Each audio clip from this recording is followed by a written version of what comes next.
እንደሚ ያ ዶክተር ሁላችንም እያታለለን ነው። ምንድነው መቀባጠር? የሚስጥር ነው የምትይው? ያ ዶክተር ምን አደረገ? ሊዱ ተረጋግተሽ ንገሪኝ እሺ? ይኸውልህ ወንድሜ እሱ እኮ መጀመሪያውኑ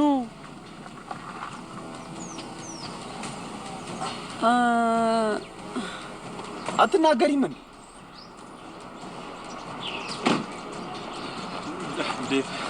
እንዴት ነህ? በሰላም መጣ?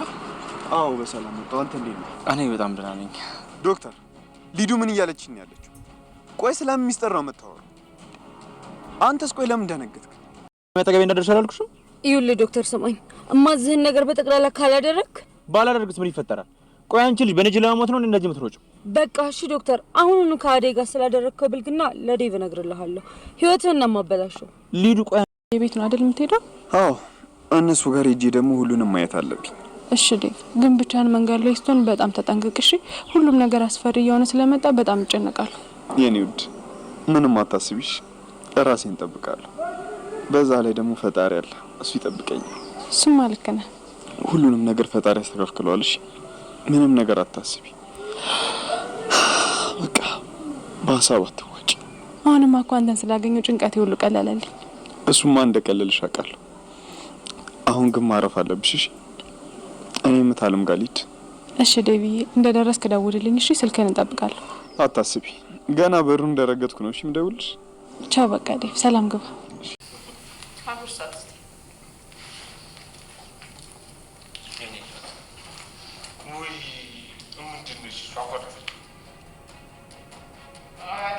ዶክተሩና ዴብ ተደባደቡ።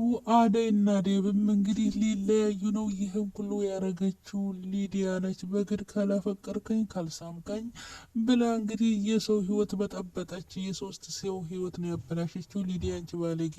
ወንድ ልጅ ለምኖሽ ፈልጎሽ ሲመጣ እንጂ አንቺ ፈልገሽው ያንቺ ሲሆን መቼም ይሆን ጥሎሽ ይሄዳል። እና በጣም ነው የምታናድደው ማለት ነው። በግድ ዶክተሩ ካላፈቀርከኝ ካልሳምከኝ በሄድኩበት ካልተከተልከኝ በቃ ከዴብ ጋር ተቀራርበው ስላየቻቸው ዴብና ዶክተሩ አጣልታለ ማለት ነው። እና ግን በዚህ አጋጣሚ ወንድምሽ የሆነ ነገር ቢሆን ሴት የላከው በኋላ ይጸጽትሻል ማለት ነው። እና ወሬኛ ለቅላቄን ሰው ማንም አይፈልገው። ሴት ልጅ ተፈልጎ ሲመጣ ነው እንጂ ፈልጎ ሲሄድ መጨረሻው አያምርም። ተሩታም ተጣልተሽ ዴብንም አለያየተሽ አደይ ደግሞ አሁን ምን እንደምትልሽ የስንት ሰው ህይወት ነው የምታበላሽ። እውነት ታናድጃለሽ ማለት ነው። እና እንግዲህ ዴብ በትንሽ ጊዜ ተውጭ ሀገር ሲመለስ ይሄ ሆኖ ሲያገኝ በጣም ነው የሚናደደው። እንግዲህ አደይም ያለ ስራዋ ዶክተሩ ራሱ ለምን ደነገጥክ እያለው ነበር። እንግዲህ ውጥ ተጀምረዋል። እኔ ዛሬ ደስ ያለኝ ዳይመንድና ኩኩሻ ፍቅር ጀምረዋል። የነዴብና የናደይ ፍቅር ምንም አያውቁም፣ አልሰመረም። ወይ ጋቡ ወይ ለዩ፣ ሁሌ መጣላት፣ መታረቅ፣ ንዝንዝ ምንም እና ስለዚህ ደግሞ ባቡሬና ለሊ ምንም ስላልሆኑ ስላልሞተ ባቡሬ እኔ ደስ ብሎኛል። ደስ ያላችሁ ይህን ቪዲዮ በላይክ ጀምሩ። ስለዚህ እነ ባቡሬ እንኳን ከኋላቸው ፍቅር ጀምሮ ተጋቡ እና ነች ድራማ የጀነራችሁ አደይና ዴብ እስካሁን አላችሁ ማለት ነው። እና ምንድነው እና ይለይላችሁ፣ ወይ ተለያዩ ወይ ተታረቁ። ዴብም ያው ማስተዋል አይችልም። ሲጀመር ዶክተሩና ዴብ ቅርርባቸው አላማራውም። እውነታው እና ቅናተኛ ነው ዴብ፣ እውነታው ቅናተኛ ነው። አሁን ደግሞ ሊዲያ ስጨምርለት ባሰ ገነፈለ። እንግዲህ አደይ ምርጫሽን በማታውቀው ነገር ግን አደይ ታሳዝናለች። ዶክተሩ እንደሚያፈቅራት ማታውቅም ማለት ነው። ዶክተሩ ግን ያፈቅራታል። ቢያፈቅራትም ዶክተር ራሱ ደስ ስላልሆነ ፍቅሯን አምቆ ለሱ አልነገራትም። እና ሊዲያ ምን ትጠቀሚያለሽ? ከሰው መጥሌ ነው የምትዘርፊው። እንግዲህ አሁን ሩታ ነች እውነቱን የምታወጣው። አውቃ ነው ሊዲያ ብላ ልትናገር ከቻለች ሩታን ከሰማት ነው እንጂ ከውጪ ከባድ ችግር ነው የሚፈጠረው ማለት ነው።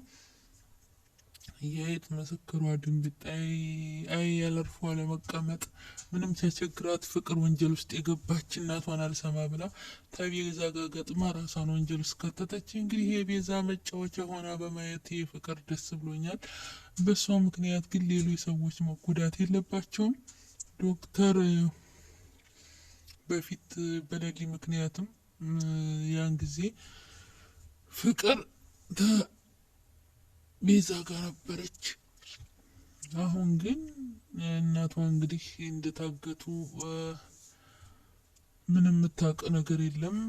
ባቡሬ እንደታገተ ማለት ነው። ያኔ ያሳገተችው ቤዛ ላይ፣ ያኔ ደግሞ ፍቅር ቁልጭ ቅልጭ እያለች የሌሊን ሰርግ ለማበላሸት ያን ሁሉ ስታሴር እንግዲህ ቤዛ ታውቃለች። ቤዛ ደግሞ ያንን እንድትናገር ትችላለች። በዛ እያስፈራራች እንግዲህ ፍቅር የዳኔና የቤዛ መጠቀሚያ ነች ማለት ነው። እኔ ግን የሚያሳዝነኝ ይቅርታ አድርጉልኝና ዳኔ ነው። አንዳንዴ ውሏችሁን አሳምሩ የሚባለው ከዚህ ብዙ ትማራላችሁ። ውሎ አሁን ቤዛ ጥሩ ስነ ምግባር ያላት ትልቅ ነች፣ እህቱ ነች። እናቱ ምትክ ወንድሟን በስነ ስርዓት ትምህርቱ እንዲማር እናታቸውን ሌላ ሰው ቢበድላቸው የበድልህን በድል የሚል የለም አይደል እንዴ? በቻለችው ለምን የቀን ስራ ስራም ብታሳድገው ይሄ ልጅ ጥሩ ልብ ያለውና ለሀገር ጠቃሚ ጥሩ ስነ ምግባር ኖሮት የሚያድግ ልጅ ነው ዳኒ። አሁን ግን ቤዛ እናቴን ሰው በድሏታልና እኛም ለሰዎች ክፉ መሆን አለብን ብላ ይሄው ጥሩ ልብ ያለው ልጅ መርዛ ክፉ አረገችው። እውነት ዳኒን እንደዚህ እየመከረችው ሁሌ ነው ለሰው ደጋቱን ክፉ ሆነ እያለችው እንኳን አሁንም ለሰው የሚራራ ልብ ነው ያለው። እንደዚህ እንኳን እህቷ አጥምዳ እየያዘችው ክፉ ነገር እየተነገረው የኖረ ልጅ ማለት ነው። እና ግን እኔ ዳኒ እና ቤዛ ቢለያዩ ደስ ይለኛል። ምክንያቱም ቤዛው የታገረ ወጣ፣ ዳኒ መልካም ስነ ምግባር ያለው ልጅ የሚሆን ነው። እውነት አሁን ራሱ እንደዚህ እየተመከረ አንድ ቀን ውስጡ በቃ መልካም ነገር ነው የሚያመነጭ። ያው ስለሚፈራትም ታላቁም ስለሆነች ለአንተ ብዬ ነው ስለምትለውም ነው የሚከተለው። እና አሳዘነኝ ዳኒ። እውነት ዳኒን እስኪ ተመልከቱት፣ ክፉ አይደለም። ቤዛ ናት እንደዚህ ያደረገችው የእህት ክፉ። እና ፍቅርና ቤዛ እንደ እድሜያቸውን ቢበሰብሰው እስር ቤት ተንኮለኞች ደስ ይለኛል። ግን ዳኒ በእነሱ ምክንያት ነው። እና ፍቅር እዛው በገባች መቼም እሷ ከምትታሰር ትናገር ይሆናል። እና ሄሉ ደግሞ ስነ ስርዓት ያዥ። ሄሉ እኔ ምንድነው ሄሉ ምናምን ስልክ አታውራ፣ እኔም ብቻ አውራ ምናምን እያልሽ ምንድነው የሚያቀማጥልሽ? ቆፍጠን በይ። እና ለማንኛውም እኔ ደስ ያሉኝ ኩኩሻና ዳይመንድ አሁን ላይ ፍቅራቸው ደስ ይላል። መጨረሻቸው ያሳምርላችሁ። ዳይመንድም ሁለት ሲፋቀር እንዲህ ነው፣ አፍቅሯታል። እሷም ግን መናገር አትፈልግም እንጂ ፍቅር ይዟታል። እሱ ግን ለኪንጉም ተናግሯል ማለት ነው። አሁን የዴና የዴም ነገር ምንም አልሆነም።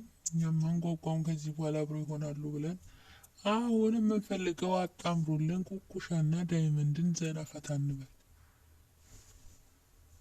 ጋይስ። እኔ እንደዛ ነው የምለው ማለት ነው። እና ለማንኛውም አሁን እንግዲህ ትልቅ ጦርነት ተጀምሯል። ዶክተሩ ምንም መሆን የለበት፣ በጣም ስብዕና ያለው ራሱ የሰው ደስታ ላለመረበሽ ሲል ብዙ ጊዜ አደይን አግኝቷት ብቻዋን ሀሳቡን መግለጽ ወይም አፈቅርሻለሁ እንኳን ብሎ መናገር አልቻለም። እያያት ብቻ ደስታውን እየገለጸ የራሱን ችግር ራሱ ሊወጣ የሚኖር ልጅ አሁን ላይ ግን በሊዲያ ምክንያት ለዘመናት የደበቀውን ሚስጥር መውጣቱ ያሳዝናል። ግን እውነቱ ይወጣል። ዴቭ እንግዲህ ግልፍ መጨረሻው ሊበጠበጥ ነው። ነገ አብረን እናያለን ቀጣውን። እና ብቻ መልካም ፍቅር ለእናቷ እሷን መሰጠቷ ታስጠላለች፣ አይገባም። እናንተ ባርኮት ተዚህ ድራማ ወጣ። ምን ነው ባርኮት ለምን አይመጣም ግን? ባርኮት ይናፈቃችኋላችሁ? ባርኮት ይንጣልን እስኪ አዲስ ነገር ፍጠሩ። ለማንኛውም ስለተከታተላችሁ አመሰግናለሁ። ፑሽ ዳይመንድ እና ኩኩሻ ይጣመሩልን።